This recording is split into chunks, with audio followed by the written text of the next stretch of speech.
never mind. I was wrong, by the way. This is unironically a new low for Ben Shapiro. I was wrong. I thought that Ben Shapiro is the type of dude who would not defend Andrew Tate.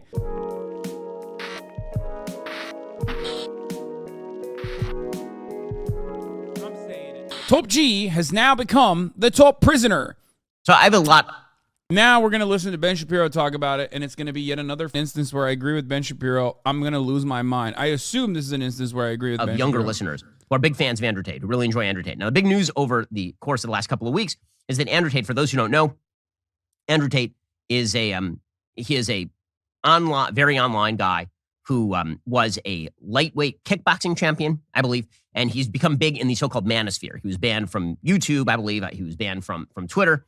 And he was banned from these things because he was a self-described misogynist, right? Somebody who believes that men are superior to women in pretty much every possible way. Well, over the last couple of weeks, he got in an online fight with Greta Thunberg in which he was tweeting at her about how he had Bugattis and lots of gas guzzlers and he was heating up the climate. And then she tweeted back at him that he had a small dick. It was all very silly. And then I don't, like, Ben is the type of dude who just, like, doesn't like Andrew Tate, though. Like, Ben will defend anyone and everyone that is a champion for conservatism, but I'm pretty sure he's the type of dude who's like, no, this guy talks too much about sex. Like, he's the type of person who's like, who does unironically look to, like, would I want my daughters to date men that have learned from this guy?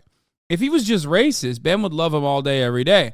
But he's way too, like, legitimately puritanical to ever be in support of Andrew Tate, I think. Then, one day later, he ended up being arrested by Romanian authorities. And the allegations against Andrew Tate is that he was engaging in sex trafficking.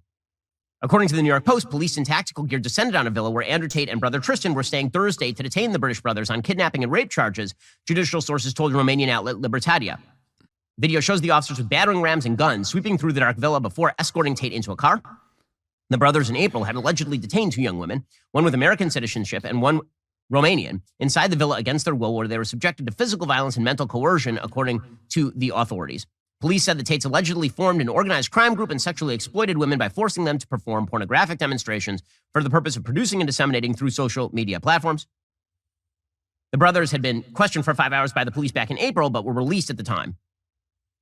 And then they are currently still being held in Romania right now. Now, Tate had predicted for a long time this would happen to him. He had predicted that people were going to come after him, that they were going to arrest him. Does that mean that he's not guilty of something? I have no idea. I have no idea whether he's guilty of these crimes. It could be trumped up. It could be the Romanian authorities who are embarrassed by Tate. It could be anything. I don't place a lot of stake in the law-abiding nature of the Romanian authorities. I literally know nothing about how the law... I mean, Andrew Tate literally said he moved to Romania in order to avoid law enforcement. So I don't know whether that's true or whether that's not. I assume all of that will come out in the wash. The thing I want to focus on is the popularity of Andrew Tate for a moment. And it's fascinating. Because oh, wow. I'm surprised. He went way more middle ground than I thought he was going to. Like, he went way more fence sitter, middle ground centrist on this issue than I thought. That's crazy that he's just like, oh, I want to talk about his popularity. It's because nobody wants to fucking say these things that are truths. Like, that's what he's going to say, I think, right? Because, again, I have a lot of young listeners who are interesting. No, I thought he was going to shit on Andrew Tate. I thought he was going to be like, this guy's a webcam guy. He's a pervert. I don't like it. You know, like. Interested in the stuff that Andrew Tate says. The reason they're interested in the stuff that Andrew Tate says is because he's transgressive. He's transgressive in that he says things that no one else will say. Some of the stuff that he says is, frankly, terrible. And some of the stuff that he says is not terrible. Some of the stuff that he says is actually a version of truth. I mean, when he says that promiscuity is generally a bad thing, he says it only among women. Or he says when he says promiscuity for women is a bad thing. That used to be a relatively uncontroversial thought, but it's been considered bad to say that now. It's wrong. It's banned. Now, we live in a moment because we are so censorious online and sort of in the political world. We're so censorious. The Overton window has shrunk so much that there are two concepts that have been crimped. Bro, this guy literally has a webcam business. Like Ben Shapiro, an Orthodox Jew who is like the most puritanical man you've ever met, is defending a sex trafficker, allegedly, who is arrested for sex trafficking, okay, and rape. But like we know for a motherfucking fact that he was doing like e-pimping. That's crazy. Like, I get why Ben Shapiro defends anti-Semites all the time, especially if said anti-Semites like Ann Coulter are defending Israel. Ben has openly talked about how he doesn't care as long as someone defends Israel. He doesn't care if they are anti-Semitic. Okay, he's openly said that. But I'm genuinely shocked that he would defend like a guy who made a living originally doing like sex work. Like if you even think it's consensual, which it wasn't, it was sex trafficking, but like that's wild. One is truth, as in like Pope Benedict XVI truth. Right? Things, eternal things of value that you're not supposed to say anymore. It's obvious, like a guy who, by the way, a guy who wrote a book on how pornography should be banned, First Amendment, by the way, is now defending a pornographer. A man is not a woman. Men should marry women. They should have kids, right? These are things that are now considered very controversial in the elite circles of the West. You're not supposed to say any of those things. So truth, like capital T, long-standing truths, these things have been denied. And then there's also been stuff that's been denied that's just kind of garbage, like stuff that's not nasty to say or yucky. And so what's been crimped is courage, right? People are afraid to say the truth, and they're also afraid to say their opinion because they lack courage, because the social sanctions are so strong. And so because the social sanctions are so strong, and because they go beyond just crimping the truth, they go to crimping pretty much everybody's feeling that they can even say anything, their opinion, jokes. Because of all of that, courage is now held in higher value than truth itself. Being willing to transgress lines is considered a highest value, because in a time where courage is under attack, courage is a very, very high value. Courage is always the first. Oh my God, he's like defending how courageous Andrew Tate is for what? Saying, I mean, I guess it makes sense. Andrew Tate and his worldview is quite similar to Ben Shapiro's in many ways as a conservative. So Ben Shapiro's not saying Andrew Tate is courageous. He's saying Ben Shapiro is courageous. But like, that's not the reason why he's in jail, you fucking piece of shit. When is the turn coming? He has to talk about the turn. I also find it additionally hilarious that people have basically substituted being a fucking asshole with courage. What has happened to society? What has happened to our youth? What has happened to people, men in general, that we now just automatically assume the bigger an asshole you are, the more brave you are? It's not bravery to just repeat like the oldest fucking bigoted tropes over and over again. Your grandfather does it all the time for free. Do you think he's brave for doing that? No, he's not. He's just a fucking asshole. What the hell is this? First value. I mean, C.S. Lewis says, courage is the first value, Christian. Courage is the first value in order to speak the truth. But courage is instrumental. Courage is useful so that you can speak the truth. What's happened in our society because we have decided to shut down so many modes of speech, because we've decided to ban people from social media and unperson them and destroy their lives and their livelihoods. Because we've done all of that, people who speak loudly are considered the best and the bravest. And it's particularly appealing to young people. And so when you draw a lot of fire, the way that Andrew Tate does, a lot of people see that as more courageous than if you say... Okay, well, is that the reason why he's in jail? Is that what you're alluding to? This is like, never mind, I was wrong, by the way. This is unironically a new low for Ben Shapiro. I was wrong. I thought that Ben Shapiro is the type of dude who would not defend Andrew Tate and not make like the most psychotic... Like, this is the long way of repeating what Aiden Ross is saying. Okay? Ben Shapiro, for 12 minutes, is doing what Aiden Ross is saying. You know what I mean? With the exception of like asking Donald Trump to pardon Andrew Tate in Romania or some shit. Like, this is exactly what all the incels in Andrew Tate's fan base say. They're like, oh, he's not in jail for Romania is corrupt. He's not actually in jail for sex trafficking. He's in jail for the truth. He's in jail for being disruptive. He's in jail for being brave. What is the disruptive, brave takes that Andrew Tate has? Women have to marry men. And that, like, you know, trans people are crazy. How brave? Like, that's something that you hear from 99% of the fucking population for the most part. 99% of normies that are uninitiated with politics are like, yeah, that's the truth. Yeah, it's bigoted.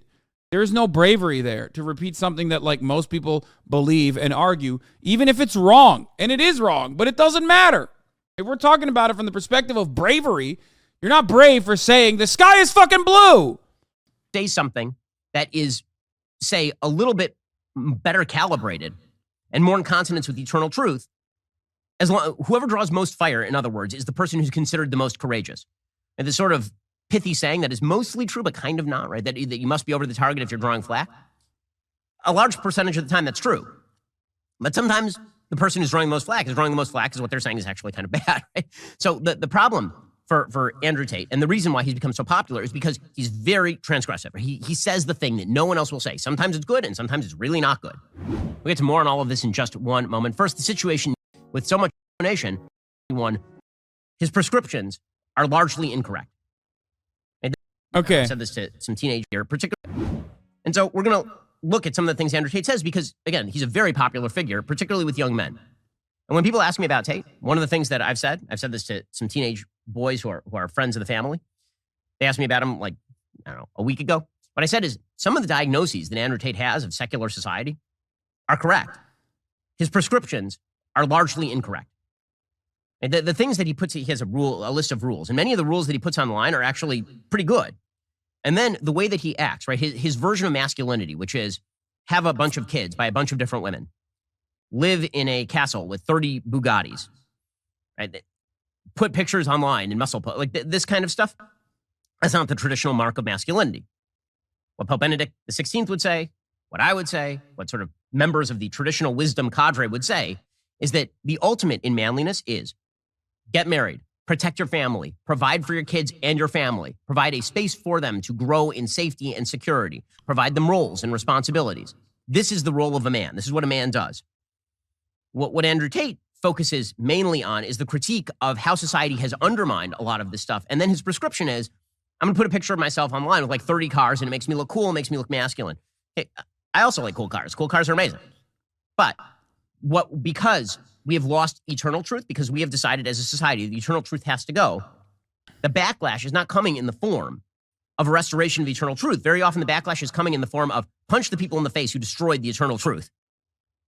That's the society in which we're living. And I'm afraid that could get worse. I don't understand.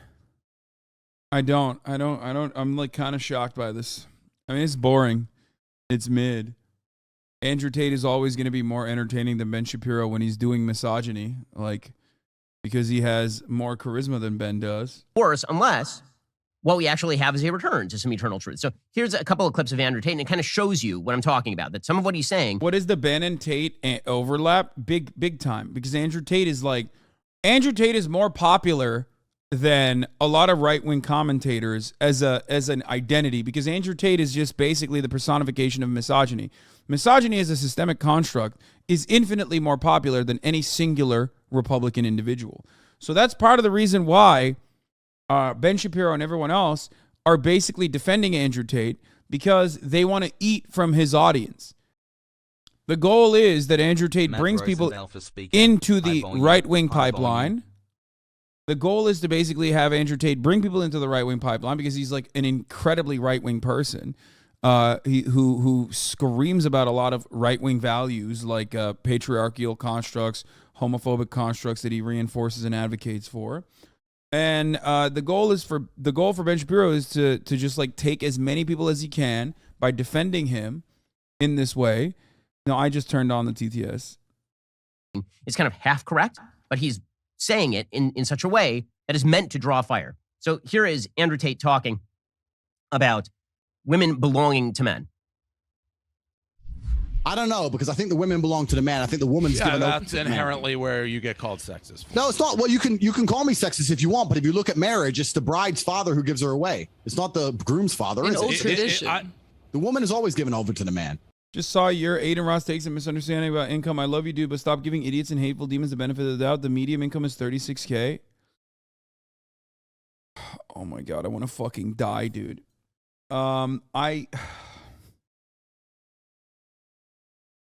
Yo. What do I do? What do I do with this guy? What do I do with this guy? I'm asking you guys. What do I do with this guy?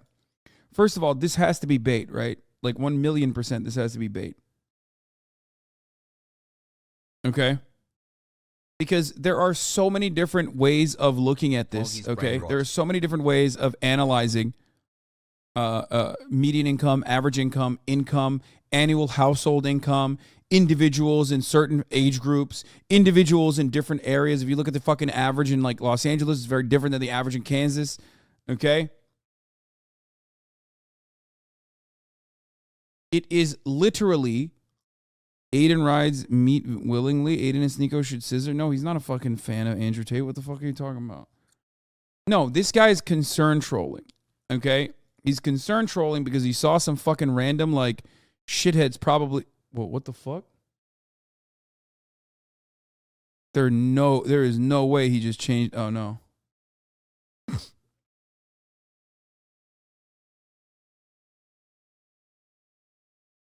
No. The reason why he's doing this is because he probably saw some fucking random, like, Democrat centrist go, Hasan is such an idiot for this take. He's actually in the wrong, right? And then he came in here immediately to do, oh, man, you're getting other people to say you're stupid and wrong. You're giving idiots and hateful demons the benefit of the doubt. Please, the median income is $36K. Okay? I'm giving you Bureau of Labor Statistics numbers. You're fucking coming in here. I don't know what you're referencing, okay? But it's entirely dependent on what your assessment is, okay? The take is, I said it was 54K. I said the average income in the United States currently is like 54K. Okay? This guy's saying it's 36K. I'm using, yeah, this is mean versus median.